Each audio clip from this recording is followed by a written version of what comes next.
Like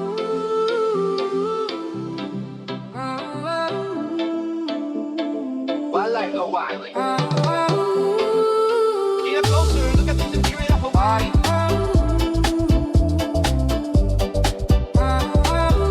Take a closer look at the spirit of Hawaii.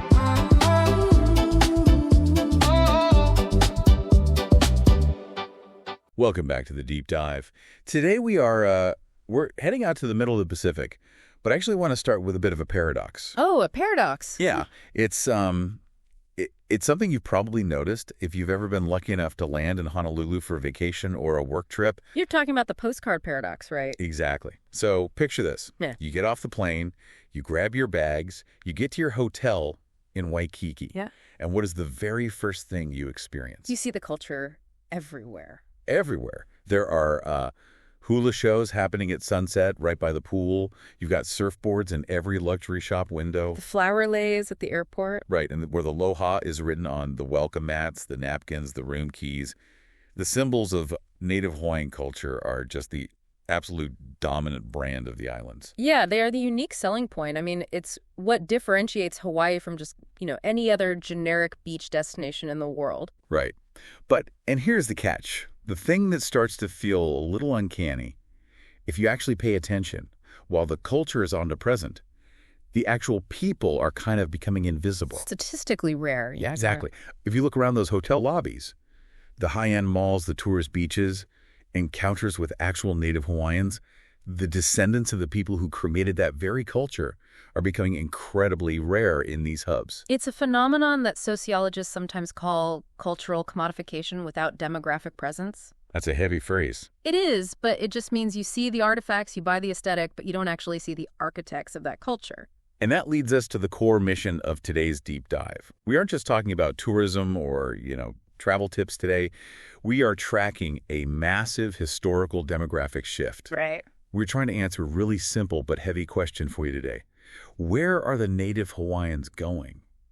Because according to the data we have, a huge number of them aren't in Hawaii anymore. It's a shift that really challenges the very definition of what Hawaii actually is. Is it a specific set of islands?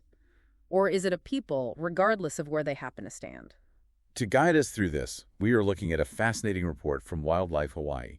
It's titled, Where Are Native Hawaiians Living Right Now? And it's authored by Masahiro Sasaki. Right. Now, usually I'd be a little skeptical of using a travel and sustainability platform for hard demographics, but Sasaki brings a very specific skill set to the table. He really does. He's not just writing about the best spots to get a poke bowl.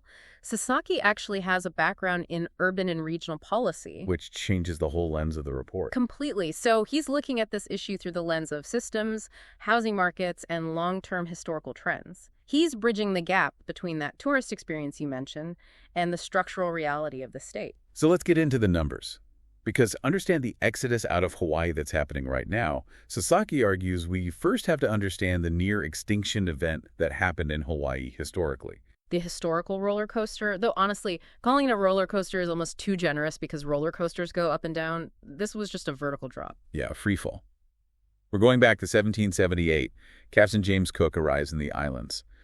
What is the baseline population here? What did that civilization look like before contact? Well, the baseline is a matter of intense historical debate, which Sasaki notes in the report.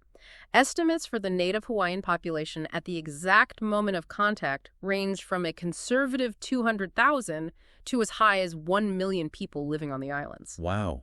Even at the low end, 200,000 is a thriving, complex civilization. Absolutely. You have advanced agriculture, massive aquaculture fish ponds, incredibly complex social hierarchies. But the collapse that followed contact it's hard to even wrap your head around the speed of it. We so often think of colonial decline as a slow burn over a century or more. Right, like a gradual phasing out. But Sasaki points out a terrifying statistic. Within just 2 years of Cook's arrival by 1780, 1 in 17 Native Hawaiians had died. 1 in 17 in 2 years. That isn't just a decline. That is a total shock to the system. It's a funeral on almost every street corner. It was biological devastation. Totally. The population had absolutely no immunity to these newly introduced pathogens. We are talking about measles, chickenpox, polio, tuberculosis. It wasn't a war in the traditional sense of soldiers and cannons. No, it was a viral siege. By 1800, the population dropped by 48%, and by 1840, it was down 84%. I just want to pause on that 84% number so you, the listener, can really feel the weight of that. Yeah. If your society loses 84% of its population, you aren't just losing bodies. You're losing lineage. Yes, you're losing oral history. You're losing the specific experts who know exactly how to farm the taro fields and navigate the ocean currents. That is effectively a societal lobotomy. Precisely. It creates an instant vacuum of knowledge and leadership, and that downward trend line just kept going and going until it hit the nadir, the absolute bottom, around 1920. How low did it actually go? Less than 24,000 people. From a high estimate of 1 million down to 24,000.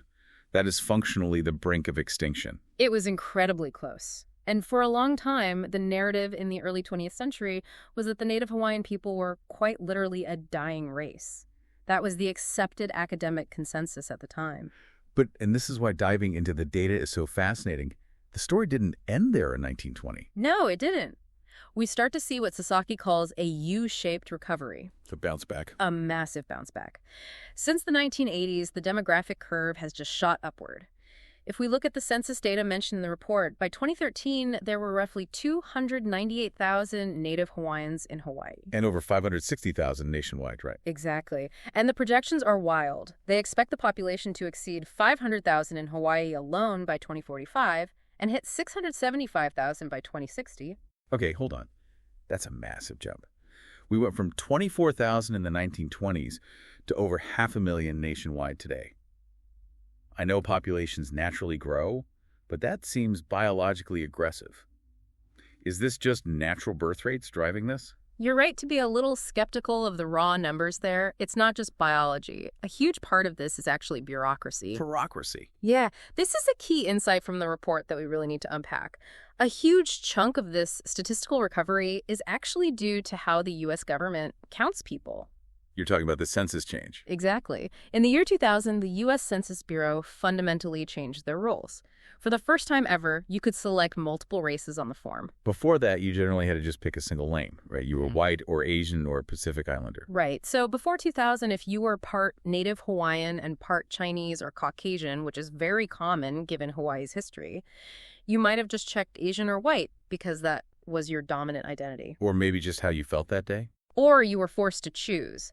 And a lot of mixed-race individuals didn't check Hawaiian because they felt they weren't Hawaiian enough for the official government form. But when the box opened up to allow multiple selections, everything changed. Suddenly, you had this absolute flood of people acknowledging and officially recording their heritage. It wasn't that hundreds of thousands of new people were magically born overnight. It was that existing people were finally being counted correctly. So the recovery is partly a recovery of identity, not just physical bodies. Is people reclaiming a box on a form. Correct. Though there is a real biological component too, of course. The community does have high fertility rates and very high rates of intermarriage. What's the breakdown look like today in the state? Today, Native Hawaiians make up about 6% of Hawaii's population if you look at the category for Native Hawaiian alone. But if you include part Hawaiians, anyone with any Native ancestry, it jumps up to 21%. Wow, 21%. So basically 1 in 5 people in Hawaii has that lineage. That's significant. It means the culture is still deeply embedded in the physical DNA of the state. It is. But this success story, this incredible population boom on paper, brings us right back to the paradox we started the show with. The population is recovering, the numbers are way up, but they aren't all staying in Hawaii. Right. The Great Migration. This is the part of the report that really stopped me in my tracks when I was reading it. Sasaki highlights a tipping point that happened around the 2020 U.S. Census. For the first time in recorded history, 55% of Native Hawaiians live outside of the Hawaiian Islands. Just let that sink in for a second. Pass. More than half. The diaspora is now officially larger than the home population. It's a profound geographic dislocation. Imagine if more French people lived in Germany than actually lived in France. It completely changes the center of gravity for the culture. It means the majority of the nation, so to speak, is now living away from their homeland. So where are they going? I assume they aren't just scattering randomly into the wind across all 50 states? No, the data shows very clear clusters forming. The top destination states are Nevada, California, and Washington. Nevada is the really fascinating one to me. Locals in Hawaii literally call Las Vegas the ninth island. It's not just a cute nickname anymore either. It's a hard demographic reality. Yeah. Sasaki notes that so many people have settled in Nevada to the point where they have established entirely new communities. Like schools and cultural centers. Yeah, you have hula halo, Hawaiian restaurants, community organizations. It's essentially a satellite community in the desert. You can get authentic poke. You can find spam musubi at the local gas stations, just like you would on Oahu. But why Nevada? I mean, you're trading the Pacific Ocean for the high desert. It seems like the absolute polar opposite environment to move to. Well, it's a mix of the California spillover effect and a huge service industry connection. A lot of folks in Hawaii already work in the hospitality sector. And Vegas is the hospitality capital of the world. Exactly. But Vegas offers a much lower cost of living, and there's no state income tax. The career skills translate perfectly, but the paycheck goes twice as far when it comes to buying groceries or paying rent. Which brings us to the real why of this whole deep dive. I think we all have an intuition about why people move, but I want to drill down into the specifics. People don't leave their ancestral homeland, especially a culture as deeply place-based as Hawaiian culture, unless they're being pushed. Right. In Hawaiian culture, the aina, the land itself, is considered a literal relative. You don't abandon a relative for cheap rent unless you have no other choice. It is almost entirely an economic expulsion. Sasaki is very blunt about this in the report. It's the housing market. It's the raw cost of existing. We hear the phrase Hawaii is expensive all the time in the media, but give us the actual scale of it based on the report. The report cites the average home price in Hawaii as sitting between $850,000 and $900,000. Almost $1 million for an average house. And we aren't talking about a luxury mansion on the beach in Maui here. No, we're talking about a regular family home, a basic 3-bedroom, maybe even a fixer-upper in a working-class neighborhood. Let's break that down to the monthly level for a normal family. You're looking at a standard monthly mortgage payment of roughly $3,500, $4,000 a month. That is just crushing. I mean, unless you're a tech CEO working remote or an investment banker, how do you afford that? What's the average wage situation in Hawaii? Well, that's the core problem. Wages in Hawaii have not kept pace with real estate prices at all. The economy there is heavily service-based. It's tourism, the military, government jobs. And serving Mai Tais by the pool doesn't pay $1 million home salary. Not even close. So you have this incredibly cruel irony where the very people who staff the hotels, who cook the food, who keep the quote-unquote paradise running for the tourists, cannot actually afford a roof over their heads in that same paradise. It's a velvet rope economy. You are allowed to work there, you can serve the guests, but you aren't allowed to live there. Exactly. And Saki notes a really heartbreaking statistic regarding the sentiment on the ground right now. He says about 40% of Native Hawaiians currently living in Hawaii are actively considering or planning to move. Nearly half. Half of the remaining home population is looking at the exit door. It creates this massive underlying anxiety across the islands. Every family has someone who has already left. Every high school graduation party also doubles as a going-away party. You aren't just losing neighbors at that point. You're losing the entire social fabric of the community. This actually reminds me of a brilliant point Sasaki makes later in the report about the local texture. He doesn't just stick to the dry census data. He looks at how the physical environment is visibly changing for the people who do manage to stay. Yes, this is the context that gives all those big numbers real meaning. He talks about the country feel of the North Shore of Oahu. There's this great anecdote he includes about the McDonald's in Halewa. The plantation McDonald's. I love this example. It's so telling. The local community fought tooth and nail so that if a massive corporation like McDonald's was going to open in their historic town, it couldn't just look like a generic plastic box. Right. It had to fit the vibe. It had to look like a historic wooden plantation house. Which sounds like a huge win for local character, right? It keeps the aesthetic intact. On the surface, yes. But Sasaki hints at a much deeper, darker irony here. You have a community fighting desperately to preserve the visual aesthetic of the past, the look of old Hawaii at the exact same moment that global capital is making it completely impossible for the actual people of that past to live there. We are fighting to preserve the architecture, but we are effectively evicting the residents. That is such a searing observation. It's the Disneyfication of the location. The beautiful wooden facade remains, the tourists take pictures of it, but the soul of the town is being priced out. And he contrasts this perfectly with what is happening in the Waianae mountain range. It's on the west side of Oahu, right? Yes. This is an area that is traditionally very Native Hawaiian, very working class. He describes how the mountains there are shifting from being a spiritual piko, which translates to a center or a navel of the world, to becoming a zone for satellite tracking and advanced military tech. From sacred stones to satellite tracking, that is quite the pivot. Right, and just imagine the psychological toll of that. If you are a local and you look up at the mountains that your ancestors worshipped and stewarded for centuries, and now all you see are restricted military zones and massive satellite dishes. And then you look down at your kitchen table and your rent check is $3,000. The alienation is total. You become a stranger in your own backyard. It really makes the difficult decision to pack up and move to Las Vegas completely understandable. In Vegas, you might be in a blistering desert away from the ocean, but at least you can afford to own a home. You can build a sanctuary for your family. Exactly. In Hawaii, you're increasingly just a tenant in your own homeland. And this leads us to what I think is Sasaki's most fascinating theoretical contribution in the entire report. He calls it the eastward theory. Yes, this part really caught my attention. It completely reframes the whole migration narrative we've been discussing. It does. Usually when we talk about this diaspora, we frame it purely as a tragedy, as a retreat. We say they were forced out by economics, end of story. But Sasaki takes a different angle. Using his background in regional policy and deep history, he draws a line all the way back to the original voyagers. The original Polynesian expansion across the Pacific. Right. We have to remember, the Polynesians didn't just stumble upon the Hawaiian Islands by accident while out fishing. They were master voyagers. They moved from Southeast Asia, navigating the vast Pacific, pushing east against the dominant winds and currents to discover new lands. That deep desire to explore, to adapt, to find new horizons is fundamental to the culture itself. So Sasaki is suggesting that moving to California or Washington or Nevada is just continuing that ancient voyage. That's the theory. He frames the current migration to the U.S. mainland as a modern continuation of that ancient eastward momentum.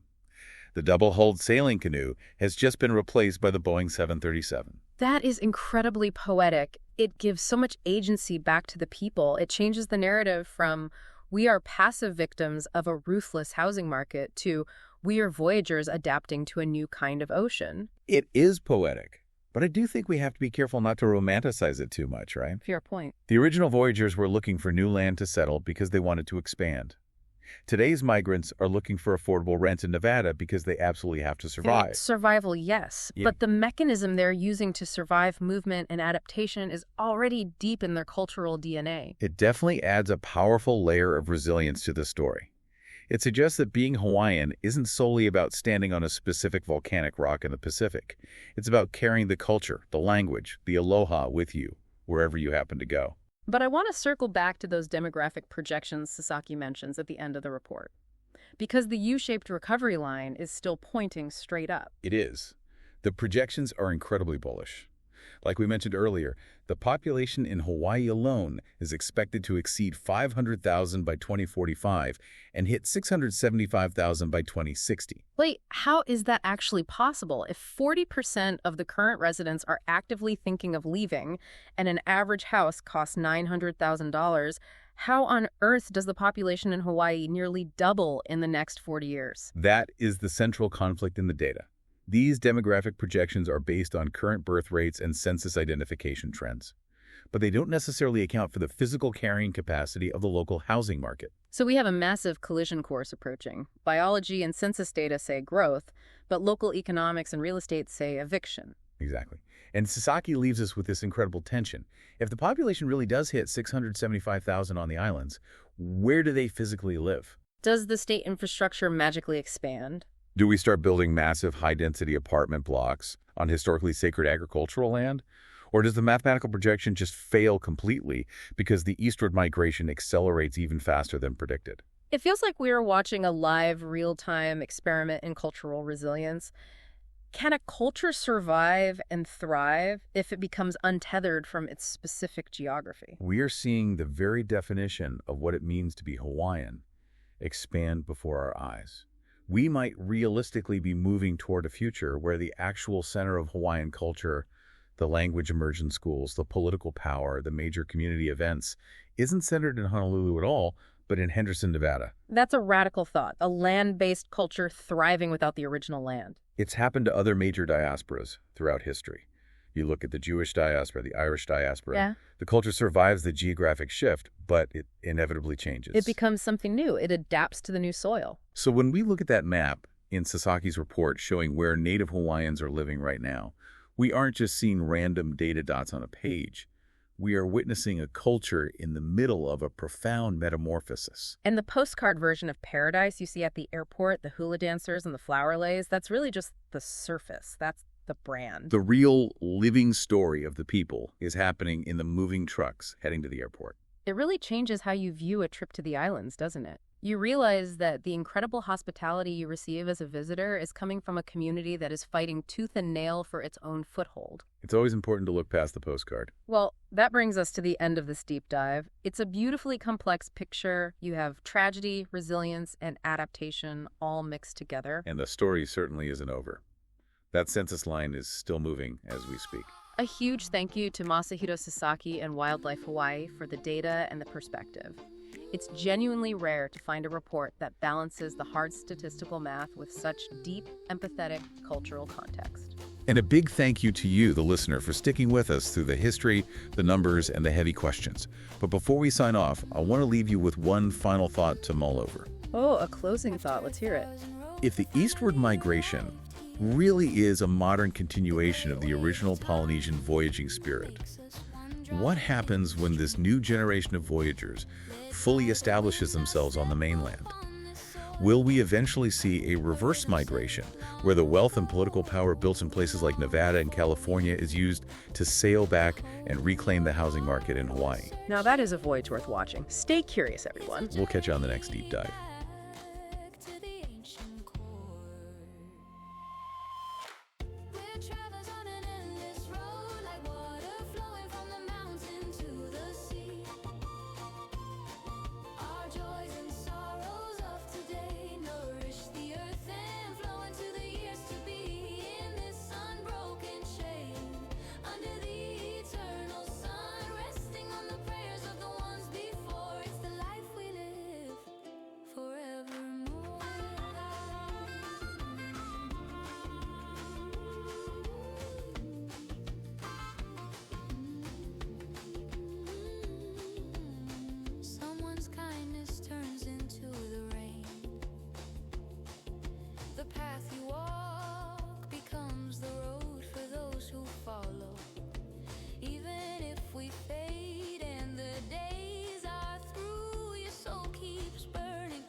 In the heart of someone new and way down the line, in the years to come, we'll meet again where the rivers run. We're travelers on an endless road, like water flowing from the mountain to the sea.